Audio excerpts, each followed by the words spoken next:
In the upcoming presentation, we will be discussing the economic impact of COVID-19 and Jehovah's Witnesses.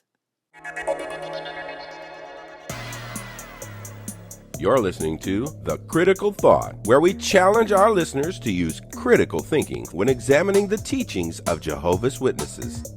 Hi, this is Daniel. Hi, this is JT. The purpose of this video is to speak to you about the Jehovah's Witnesses, essential workers, and the economic impact of COVID. Okay, JT, let's talk. All right, man, let's go for it. JT, we know in today's environment, this COVID environment, pressure is up, the economy is down, and it's affecting everyone's wallet. But in particular, I'm wondering, how is this affecting the Jehovah's Witness community? Talk to us about economic impact. You know, Dane, that's a very interesting topic. And I've had this discussion with other people about how witnesses are being impacted. I think probably the biggest takeaway when I think about how Jehovah's Witnesses are being impacted by COVID, it revolves around what is the reason that they're being impacted. Most witnesses, all of their lives, they have been told to seek certain types of employment. And there's nothing wrong with those types of employments because they pay your bills, they take care of your family and everything. But for so many witnesses, they had choices, they had options. And because they believed everything that the organization told them, they made choices to pursue certain types of careers. And I mean, this goes back to people who are watching this video right now, to some people's grandparents who sold the farm because the end was going to come, whereas now this farm could now be split up into subdivisions and sold for hundreds of thousands of dollars, and the family would be good to go. The list just goes on and on. And then when you start going around the world, Daniel, Jehovah's Witnesses in the United States, and this was something that was just done a few years ago, there's an organization that's called the Pew, P-E-W. And what they did is they did a massive poll of denominations. And you know what they found? Take a guess. What they found is that Jehovah's Witnesses were at the bottom of the economic educational scale. And of course, education many times has a direct impact many times on how someone is going to do financially. I think back to my own Kingdom Hall, my own congregations I was in, and how many brothers, they had the opportunity to get certain types of jobs, but they took other jobs. And as a result, many of those jobs have been classified, like you mentioned, as essential workers. So the witnesses having to go out into this environment that we live in now, not necessarily because they have to, but because of the type of choices that they made. And it's really something when you think about it, as you move around the world, I mentioned, and you go into countries that have less economic development than the United States. For a Jehovah's Witness living in certain countries, it can only be just devastating because that same person could have had another type of career opportunity if his religion had not convinced him that you need to do ABC instead. And so the impact is unfortunate. It's just unfortunate. So JT, but what do you say to a witness who essentially is seeing this economic adversity as just being another sign or indication that they're in the right organization and religion? They're just earning another strike. You know, Satan is coming after them in another way. I'm sure many witnesses feel like this is validation that they're doing the right thing. Yes, in fact, that has been the history of this organization. Whenever there's been turmoil anywhere in the world, a good Jehovah's Witness sees it as a stamp of approval that what we're doing is right.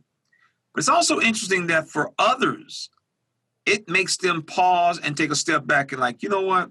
We've seen this before. We've done this before. When World War I hit, when World War II hit, all Jehovah's Witnesses just knew the world was coming to an end. I remember for what many of us, we remember as well, 9/11. I mean, Jehovah's Witnesses, they just knew this is it. And it's 20 years ago. We just had a 20-year anniversary of recognizing those who lost their lives 20 years ago. There were kids who were born who've now finished high school and are in college. And so for many witnesses, when they see world events, these become, like you said, a confirmation. But for others, it become a time where they take pause and they realize, you know what? I should be better positioned than I am financially and so forth. And so for those individuals, they're the ones, and we're seeing more and more of them, they're the ones who are taking that second look at what they've been told, and they're seeing something very different, very different. And so, JT, if you and Lady C were currently in the organization and active, and this same environment were the case in terms of COVID, in terms of economy, and you two were essential workers, what kind of conversations would you be having or should you be having with your significant other, your in-laws, and your family? Good question. There are people, because of where they are right now in the organization, just starting to wake up. People are all up and down the scale right now. Diehards to those who got to lead them. I got to lead right now. And so you have people all in between. And there are those in betweens who are having this conversation, and they're asking themselves, why is it we have nothing saved? Because we're living paycheck to paycheck because of the choices that we made based on what our religion has taught us. So I'm sure we would, because we started to have that conversation as well, because we looked at ourselves living here in the Washington, D.C. area. Prices of homes, prices of rent is very high. One of the things that we used to see take place right in our congregation, we would see each year witnesses would have to move because each year in this area, rent went up. It just kept going up. And after a while, so many of the friends in the local congregation, they would literally just get priced right out of the rental market. And so, because they was waiting for the end to come. See, the end coming was what was supposed to save all Jehovah's Witnesses from having to deal with all this stuff that they're dealing with. Because the Watchtower said it, the organization said it, we believed it, and we made decisions and choices based on things are wrapping up real soon. I was talking to my wife the other night. You know, most people, if you tell them something is coming soon, most people are like, okay, I can wait, no problem, no rush. But you can't keep telling people something's coming soon and you're moving from decades into centuries. You just can't do that and expect people to simply not take the time to ask additional questions about why are we doing this. We should be better positioned than we are right now.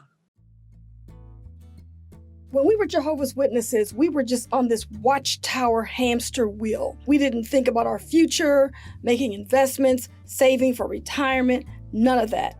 Because Watchtower had us in this mind frame that Armageddon was just around the corner. We were just trying to do all we could to make it to our meetings. Even though we didn't quit our jobs to pioneer, we were still struggling working full-time jobs because the kind of jobs that we were working, they really weren't paying us that much. And you know, after the situation with us leaving the organization, and I asked JT, why didn't you try to find a different job when we were a Jehovah's Witness? And his answer was, because the job I had allowed me to get to my meetings. I didn't have to work any overtime. I didn't have to work weekends or do any traveling. He felt like that was the job that was allowing him to do his Watchtower stuff. And when I think about it, timing is everything. Because when we first moved to Alexandria, Virginia, if we would have bought a home, we would have been sitting pretty financially, just from a real estate standpoint. We would have been sitting on a lot of equity in a home. You just allowed this religion to make you think so small to the point where you didn't make any good decisions. We weren't thinking beyond studying for our Watchtower, being able to be at the theocratic school and service meeting. You know, we just were not thinking.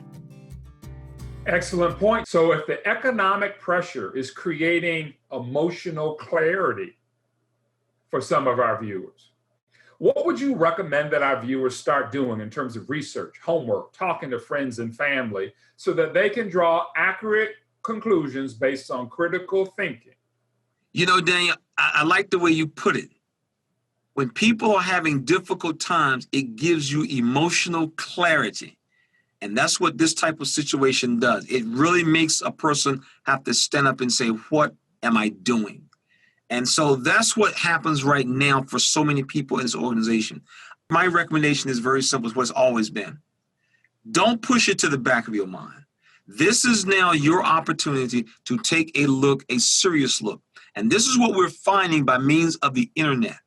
You see, by people being at home, they are now tied down to basically surfing the web. So this clarity causes people to look at things that they would not otherwise. Let me give you a perfect example. We just got off the phone about a couple of days ago with a guy who's still an elder, active elder, doing everything in the congregation. He actually ended up on our site by accident. He said he was typing in some research for a talk he was giving. He had just typed in Jehovah's Witness, and our site popped up. Algorithm brought it up. And he said, I'm sitting in my private area, private room.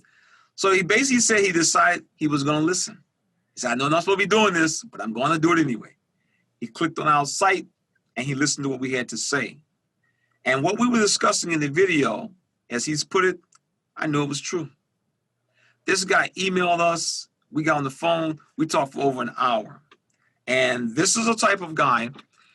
He is doing very well financially. He is a regional manager for a very large organization. So he is doing very well. And we discussed about what's happening with the friends in the hall. And man, I mean, he was just cavalier. The friends are struggling. So many of the friends are struggling because of the type of work that they do. And as a result, the organization, as you know, is not doing a lot of donation. We're not paying people's light bill, people's gas bill. We're not doing that for the most part. And that's what these friends are now left with. And so now all they can do is wait on Jehovah, is what they're being told they got to do now.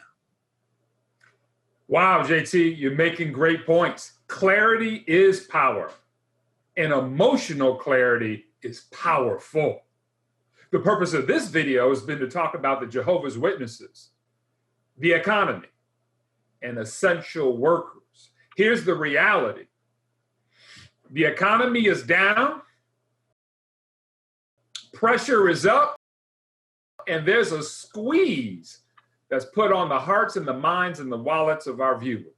What final coaching comments do you have for our viewers? Very simple. If you are one of Jehovah's Witnesses and you are finding yourself during this time facing a lot of challenges, ask yourself why. Why am I in this situation? Why? Because when you start looking at the answer, you will see a lot of it has to do with the choices and decisions that we make. And of course, that brings up the next issue. What impacts us the most when it comes to the type of choices and decisions that we make? It's the organization. So think about it, give it some serious thought. As we always say, do your research, please, for yourself and your family. JT, excellent points as always. Clarity is power. Emotional clarity is powerful. It's time for our viewers to get powerful. Do your research, do your homework, share this video with a friend, save a life, impact a family. This is Daniel. And this is JT. We'll see you on the next video. This program was sponsored by Critical Thinkers.